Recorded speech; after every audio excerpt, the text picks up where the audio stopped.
Hello Ram గారు. Hi Naraj. Wife and husband రిలేషన్‌షిప్‌లో అండి ట్రావెల్ అయ్యే కొద్దీ ఎక్కడో తెలియకుండా కొన్ని విషయాల్లో బలంగా మనకి నాటుకుపోయి ఉంటాయి. ఎలా అనంటే సరిగ్గా పట్టించుకోకపోవటం వల్లో, లేదా ఫైనాన్షియల్ అడ్జస్ట్‌మెంట్స్ ఎక్కువ అవ్వటం వల్లో, జనరల్ నీడ్స్ ఏదో మీట్ అవ్వకపోవటం వల్లో, ఒక వెలితి కనిపిస్తూ ఉంటుంది మనకి. అది ఎక్కడి వరకు దారి తీసుకువెళ్తుందనంటే అంటే సరిగ్గా టైం స్పెండ్ చేయకపోవటం వల్లో, ఇంక జీవితం ఇదే అనేటువంటి ఆలోచనకొచ్చేస్తూ ఉంటారు. ఫ్యూచర్ కనిపించదు. బిహేవియరల్ యాస్పెక్ట్స్ కూడా ఎలా ఉంటాయంటే సైకలాజికల్‌గా ఆహ్, మనసు ఎటు వెళ్తుందో దాన్ని యాక్సెప్ట్ చేసుకుంటూ ఆ బిహేవియర్‌నే ఇంట్లో చూపిచ్చేస్తూ ఉంటారు.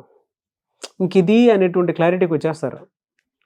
ఆ పరిస్థితి వచ్చినప్పుడు ఫ్యూచర్ మనకు కనిపించట్లేదు, విడిపోతే మంచిదేమో అనేటువంటి ఆలోచన వచ్చినప్పుడు ఏం చేయాలి? ఎలా బయటపడాలి? డాక్టర్ సచిన్ రాజ్ అత్యాధునిక వరల్డ్ క్లాస్ ఫిజియోథెరపీ ట్రీట్మెంట్ తో అన్ని రకాల నొప్పులకు శాశ్వత పరిష్కారం.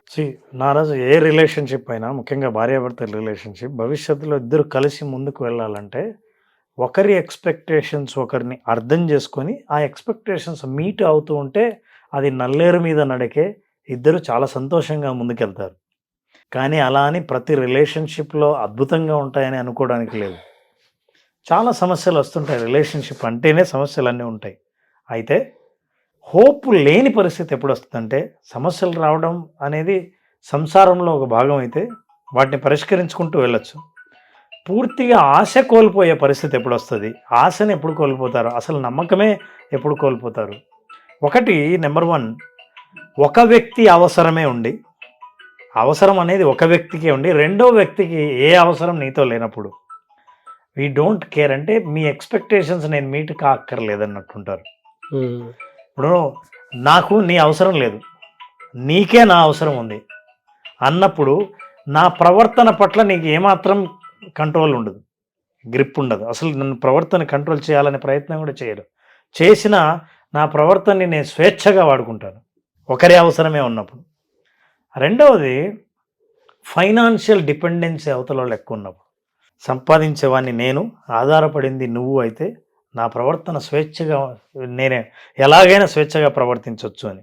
అది అన్ని కండిషన్స్లోనూ జరుగుతుంది నారాజు. ఒకవేళ ఒక్క పార్ట్నర్లో ఏ ఒక్కరు సంపాదిస్తూ రెండో వాళ్ళు సంపాదించకపోయినా ఈ సమస్య వచ్చే అవకాశం ఉంది, రావాలనే గ్యారంటీ లేదు. ఒకవేళ ఇద్దరూ సంపాదించినా సరే హోప్లెస్ బిహేవియర్కి ఛాన్స్ ఉంది. ఎందుకంటే I'm not depending on you, you are also not depending on me, I have a freedom. ఈ అవకాశాలు ఉన్నాయి. మూడవది, టేకింగ్ అడ్వాంటేజ్. నీ దగ్గర నుంచి నేను ఎక్కువ అడ్వాంటేజ్ తీసుకుంటూ నువ్వు ఏమీ నోరెత్తలేని పరిస్థితిలో ఉన్నప్పుడు కూడా నాతో కలిసి ప్రయాణించే హోప్ అస్సలు ఉండదు. ఇట్లాంటి పరిస్థితుల్లో మనిషి ఆశను కోల్పోతారు. అయితే చాలామంది సమాజంలో ఏంటంటే పిల్లల కోసమో, సమాజం కోసమో, తల్లిదండ్రుల కోసమో, వాళ్ళ ఇంట్లో ఫ్యామిలీ మెంబర్స్కి వీళ్ళ వల్ల చెడ్డ పేరు రావద్దు కాబట్టి సర్దుబాటు అయ్యి కలిసి ప్రయాణం చేయడము, ఇవన్నీ జరిగే పరిస్థితులు జరుగుతుంటాయి. నిజం చెప్పాలంటే దాదాపు 50% కంటే పైగా ఫ్యామిలీస్ అన్నీ అడ్జస్ట్ అయ్యి ఇద్దరు అర్థం చేసుకొని ఇద్దరు ఎక్స్పెక్టేషన్స్ మీట్ అయిపోయేవి అంటూ మనకు కనిపించవు. సో ఈ పరిస్థితుల్లో హోప్ కోల్పోయే అవకాశం ఉంది. అవతల వాళ్ళకి నీతో కలిసి ప్రయాణించే భవిష్యత్తు నాకేం కనిపించట్లేదు అనే అవకాశం ఉంది.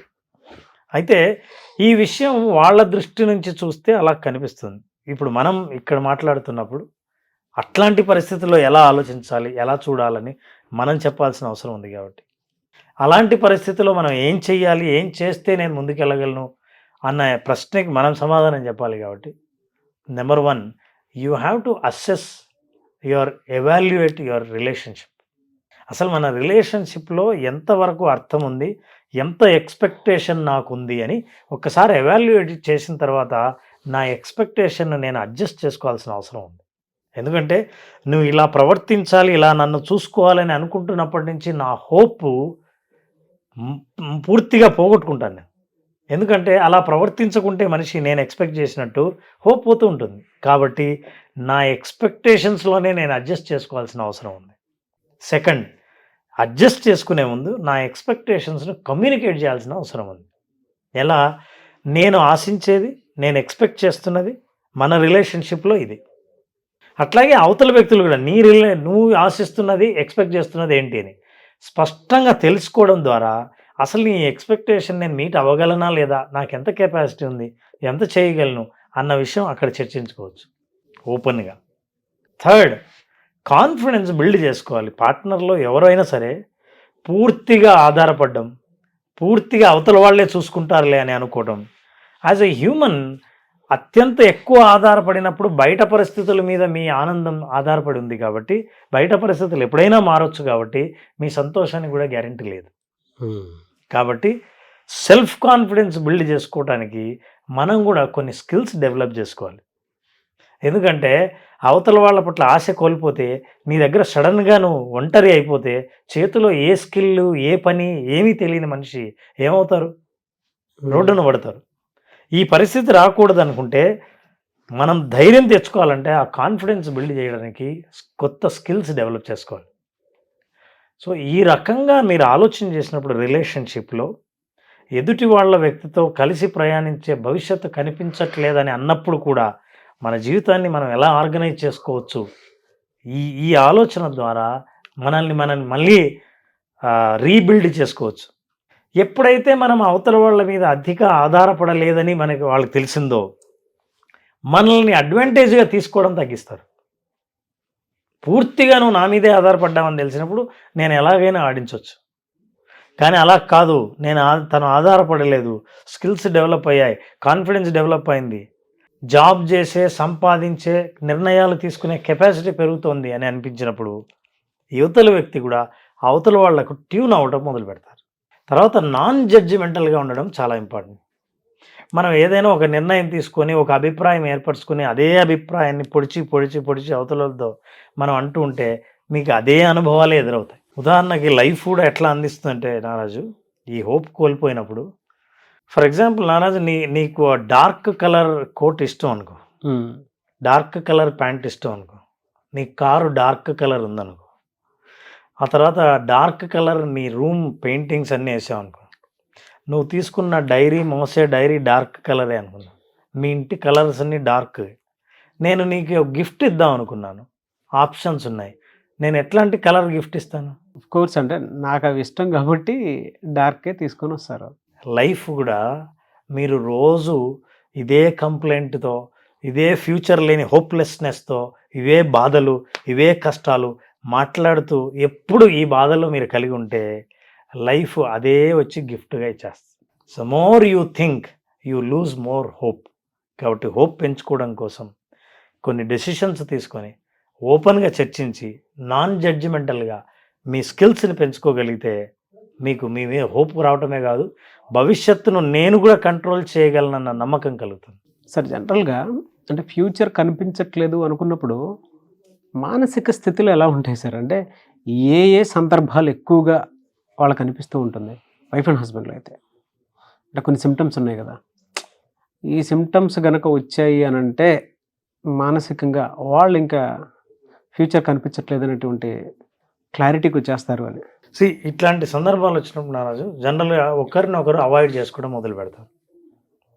వాళ్ళిద్దరి మధ్య ఫిజికల్ రిలేషన్షిప్ బ్రేక్ అవుతుంది. ఒకరు తీసుకున్న నిర్ణయాన్ని రెండో వాళ్ళు పాటించడం మానేస్తారు. తర్వాత హోప్ లేనప్పుడు ఎదుటి వాళ్ళు ఏ నిర్ణయం తీసుకున్నా సరే వీళ్ళకు ఆ నిర్ణయం మీద కూడా హోప్ పోతుంది, దాన్ని ఫాలో అవ్వరు. పైగా ఇంట్లో ఎక్కువ వర్బల్ ఫైట్స్ జరుగుతాయి. గొడవలు జరగడమే కాకుండా పర్సోనిఫికేషన్, అంటే ఏదైతే గొడవలు జరుగుతాయో అనాలనుకున్నారో వ్యక్తిత్వం మీద దాడి చేస్తారు మాటల ద్వారా. సో ఇవన్నీ హోప్ కోల్పోయినప్పుడు ఇంకా నీ అనవసరం అన్నప్పుడు ఈ భాషను వాడడం మొదలు పెడుతుంది. ఇట్లాంటి లక్షణాలు ఉన్న వాళ్ళందరూ ఫ్యూచర్లో హోప్ కోల్పోయినప్పుడు ఇవన్నీ చూపిస్తుంటారు. ఇవి చూపిస్తున్నారని ఎప్పుడు అర్థమైందో నాకు హోప్ పోతుందే లేదా నా పార్ట్నర్కి హోప్ పోతుందని తెలుస్తుంటుంది. ఇట్లాంటి హోప్ పోయే పరిస్థితిలో మనం ఇంతకుముందు మాట్లాడిన కండిషన్స్ ఎట్లా ఈ ప్యాచప్ చేయాలి, ఎట్లా హోప్ని క్రియేట్ చేసుకోవాలి అన్న స్టెప్స్ను ఫాలో అవుతే మళ్ళీ అవతల వాళ్ళ బిహేవియర్లో చేంజ్ చూసేదాకా మీరు ఈ ప్రయత్నాలు చేస్తుంటే ఖచ్చితంగా ఇద్దరు కలిసి ప్రయాణించి మీరు ఒక మంచి గోల్డెన్ ఫ్యూచర్ని కనిపించేటట్టు ఇద్దరు కలిసి చూడొచ్చు. Very good analysis and thank you sir. Thank you so much Ram garu. Thank you Naresh. చాలామంది ఆన్లైన్ క్లాస్ విజువలైజేషన్ మీద అడుగుతూ ఉన్నారు, ఎప్పుడు ఉండే అవకాశం ఉంటుంది? ఇది February 6th ఉంది నారాజు. February 6th బేసిక్స్కి వచ్చాం. చాలామంది మళ్ళీ బేసిక్ స్టార్ట్ చేయండి అని అంటున్నారు. చాలామంది మల్టిపుల్ టైమ్స్ ప్రోగ్రామ్స్ అటెండ్ అవుతున్నారు, కొత్త కంటెంట్ అడుగుతున్నారు, కొత్తది కంటెంట్ ఎప్పటికప్పుడు అప్డేట్ చేస్తున్నాం.